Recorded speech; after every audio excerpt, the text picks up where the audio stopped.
Hello my lovelies, I hope you are well. Welcome to the Goddess Enchantments channel. My name is Claire and today we are going to talk about candle dressing and getting the most out of your ritual candles as well. So, candle dressing. First things first, we're going to start with a spell candle. So these are our 10 centimeter beeswax candles. I always recommend using a natural beeswax over the paraffin chime candles that you find on the market. Obviously, if you are vegan and you don't use beeswax, then that will be an option for you. So it's really good that they are out there. But they're certainly not a top choice for me because paraffin is bad for the environment, it's bad to breathe in, and it's just energetically not very clean for your magic. So thinking about what your candles are made of can really help add another layer to your magic, keeping things as natural as possible, keeping things connected to the energies that you want to work with. So by using beeswax, for example, you're connecting already with the energy of abundance. Bees are very protective as well, so it's a great material for spell candles.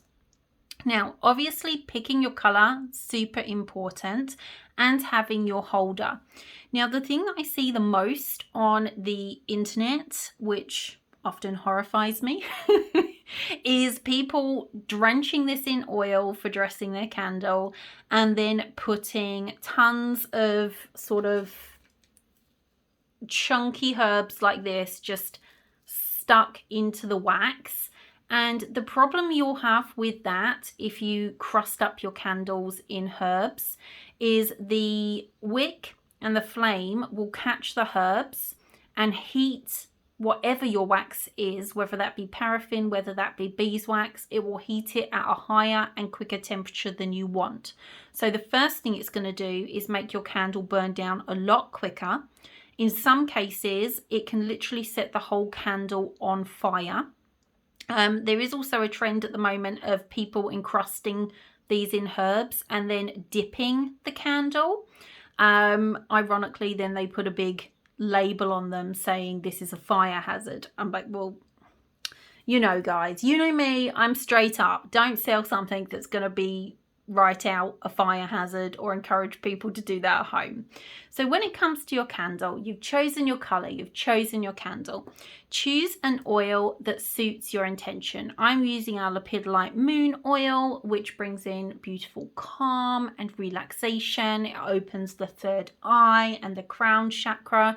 It's one of our top selling oils that was in one of our sub boxes a few years ago that now is just a permanent item on the website with its candle as well. So choose your oil. Again, you want to pick an oil that either has some scent to it. So ideally essential oils, not fragrance oils, because fragrance oils are chemicals. And even though it might smell nice of magnolias, it has no energetic connection to magnolia. So it's not adding anything energetically when you're layering your magics. But if you use essential oils, that has come from the original plant. If you're like, I don't want any essential oils, I don't want to spend any money on essential oils, I want to use something that's at home today, then just go and get a little bit of olive oil, for example. You need such a small amount, and you can just use plain olive oil, which is fine if you're going to then be adding something else to the candle that it needs to be a bit sticky. So don't get too caught up on it. So you only want a little bit of oil. See how much oil that is. I'm not getting this and going up all over the candle. I'm just taking a little bit of oil. Now, if you want to draw something to you, if we're calling something in, an abundance of tranquility, an abundance of prosperity, an abundance of good health, these things we want to draw to us, then you're going to anoint your candle from the top to the center and then from the bottom to the center, and you want to do that while turning your candle in a clockwise direction, and that will then bring energies in. If you are trying to release something, to let go of something, if you want to let go of fear and anxiety, if you want to let go of negativity, change a behavioral pattern, something you'll want to move away from you, then you want to anoint from the center of your candle to the top of the candle, and the center of the candle to the bottom of the candle, going in an anti-clockwise direction with your anointing. Okay, so we've got this little bit of oil. That truly is all that we need. It's not dripping off my finger, it's not anything dramatic. And while you're doing this, you want to think about your intention. Be picturing that intention in your third eye space, in your mind, whatever works for you, how you do your personal practice, but keeping it constantly in mind, allowing that vision, that energy that you're creating to come down through your hand as you are anointing, thinking of calling it in or releasing it out, whatever it is for you. So starting at the top, coming down to the middle, then turning the candle and going again. And the whole time just thinking of your intention. And you can go round more than once. You don't need more oil for this. You can see, you're not seeing it glistening. The candle isn't wet. You're just going around. You're not taking a dropper and dripping it on, because again, that's a fire hazard. And it's just not needed. It's just going to waste your magical tools. If you've paid for a beautiful oil, you want to be able to use that for as long as possible. So you can just keep going round for as long as you want until you have built the energy in your candle, because that's what we're doing, adding our energy and our intention. Then you can take a little bit more if you need it, and then start from the other direction. Again, you'd be focusing on your personal intention as you do this, with the oil going as many times around as you would like. Now, at the end, if you feel your candle has enough energy now and you have put enough of yourself and your intention in there, you can stop there with this phase. If you would like to add even more energy, you can take just a little bit of oil, just a little bit. Just rub it on your hands so that that energy is coming in, and then roll the candle between your hands, and you can start off slow and get faster and faster to build energy. You can go at just the pace that you want. Just let your intuition guide you. It's not all about strict rules until you feel this candle heating up and there's a nice tingling in your hands and that connection has been made. Now, if you want to add herbs, like I said, we don't want to encrust this in lavender buds and basil and then light it up, because we're going to get a mess everywhere. Our candle could possibly explode. It has happened to me, guys. I've been on this path 25 years. I started when I was quite young. I have ruined more than one carpet with an explosion moment because I've got a bit too oil happy, or I've been a bit too herbal happy in my younger days. So what I recommend is using something like powders. Now, we make beautiful activation powders. You can make these at home yourself by getting your herbs that you want, programming them, energizing them, forming, charging them. Again, all in line with what your intention is going to be. This is across the board. And then put them into either a mortar and pestle, which is my preferred method, and hand grind them down while thinking of your intention. But you can also get them really fine by using an electric whizzer and add your intention before, during, and after. So again, it's personal choice and preference. Then you just want to take a little bit of powder if that's what you're using, and you're going to add some herbs. And you just want to take your candle and you just want to roll it in that powder. And as you're doing that, you're again thinking of your intention, but also thinking of the energy, the herbs that you've chosen are bringing. So you're empowering that candle. And you can see, if we bring it up here and it would like to focus, would you like to focus? Or is there just too much on the table for you? I think there's too much. So you can see the small particles on the candle itself. And then you can pop it into a holder. Now these are our holders. The reason we had these created for us by an artist that we work with for our clay items, because people often do want to add larger herb mixes or things like crystals, and as I mentioned, that's not particularly practical when we're doing our candle magic.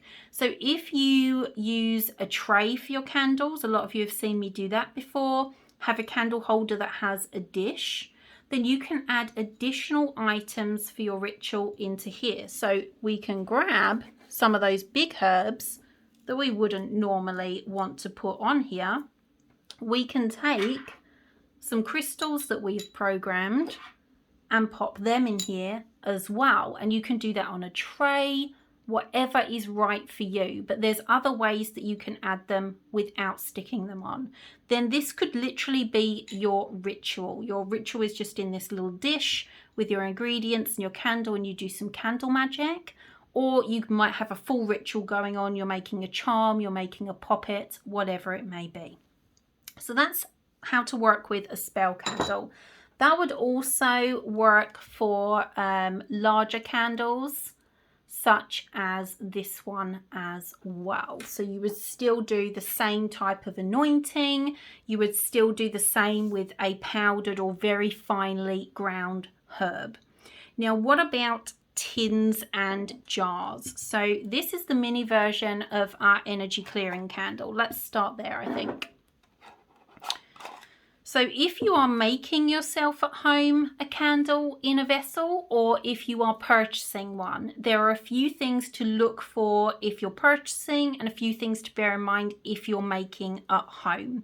So first, again, is going to be your choice of wax. My preference is to use non-GMO organic soy wax and coconut wax. We don't use any additives, so occasionally we get frosting on our candles because we don't add chemicals to make them look perfect. And I use pure essential oils, no fragrance oils, because for me personally they add absolutely nothing to my magic except for artificial chemicals. So that's how I put my candles together. I'm like, okay, which natural wax? Am I colouring that wax? Is it going to be natural wax? Am I going to add an essential oil blend to it? What's that going to be? So for our energy clearing, this is white sage essential oil and it is Palo Santo essential oil. Again, thinking of the energy, they are ethical essential oils, cruelty-free and vegan. So it all comes in there. This is a vegan candle. Now I've wanted to add some crystal energy to our candle. So I have used a couple of chipstones. I have got some beautiful white sage that I have ground down in a mortar and pestle, and I have got some powdered Palo Santo that we have powdered here, and I have decorated the top. Now, if you want to add things to the top of your candle like this, so that you're making a ritual candle, a spell candle, an altar candle, things to bear in mind is size of crystal and size of plants you're putting on. I can't tell you how many candles I'm seeing currently on the market with that are literally like this. Basically, they will have such just encrusted massive things on them like this. Now the problem with a candle like that is it looks very pretty to have huge tumblestones or pieces of rock crystal and put on big buds and stuff like that. It looks glorious when you get it, but realistically you have to pull these out, which is going to be a struggle. But because if you don't, when you light this wick, this will start to heat up and these massive crystals will fall in on your wick and destroy the candle, and it won't burn properly. If you want to read a candle, you won't be able to do it with crystals like that. So stick with something like chipstones, or some of our larger candles I will put in a piece like this, but it'll be at the side and sticking out, and there might be just a chipstone either side. those are fine to burn all together and won't interrupt. But if you start putting in the chunks, if you start putting in these are going to catch light and be individual flames of their own, or fall into this and create a massive flame. I cannot tell you how many people, just go on YouTube and type it in, have had fires on their altars due to candles they have purchased or made themselves, where they've encrusted them with bunches of flowers and huge pieces of tourmaline and selenite and all that stuff. So you can still add all the energy you want. You can still add that crystal energy. You can still add that herbal and floral energy. But it's just thinking about, okay, when I'm making the candle, I want to make sure that it's able to burn to the bottom and that I'm going to be able to clean burn my candle. Otherwise, you've wasted a lot of wax if you get the tunneling down the middle. And just thinking about fire hazards and things like that. If you're buying candles online, if you're on Etsy, if you're on someone's website, if it looks, it's going to draw your eye. And it's got like a beautiful bunch of flowers on the top, all little blooms that have been dried, and a big chunk of selenite and a big chunk of something raw rose quartz on top. Just remember that you're going to pull those out and there's going to be just big holes in your candle, and you're going to get less wax and burn time because those crystals are so large. So if this is your candle, you can still anoint this candle. So you would take a little bit of your oil, like so, just again a little bit on your finger, and just like when we were doing our spell candle, if we're drawing in with that candle, we would go from the top and work clockwise. If, like an energy clearing candle, we want energies to be dispersed, we want them to be cleansed, we want a beautiful area to work from, then we're going to anoint in the opposite direction. And again, it's that tiny bit of oil. We're not making it flammable. We're not putting it all over the end of the wick. That's all you need to do, but with intention. Remember, your magic's all about intention, not huge amounts of tools and processes and all that stuff. Of course, we can add those in, but coming back to basics can really help us at times. Another one that we like to do, and that we did for our Hathor subscription box, was to actually create a stencil, and we powdered up some sandalwood and put an onk on the top, so it matched the energy of our Hathor candle. And again, this is essential oils in here. This is all natural wax, and you can anoint this. If you wanted to add a few chipstones at home, you absolutely could do. So even candles you buy, don't forget you can still personalize them that little bit more by doing your anointing of the tin or the glass, whatever it is that they're in. You could add a chipstone or two, or even add a little bit of your own powdered herb that's going to fit your particular spell or ritual. Now, the last thing I wanted to go over, it's not particularly dressing candles, but I do think it is important because a lot of us do candle magic. Whatever your type of candle, if you're working with a spell candle, you want that candle to be secure and you want it to be straight. That's how you're going to get a clean burn down to nothing. And beeswax is very good for burning down to just the wick left, which is ideal for when you're doing spell work. When you're working with tins and jars, you always want to make sure that when you first light these, whether that's during ritual, whether that's on your altar space, that you allow these to burn long enough so that the liquid wax goes to the edge of the tin or the edge of the jar on that first burn. Because if you light it and allow it to just heat up this amount and then blow it out, you've already got a tunnel starting there in the middle.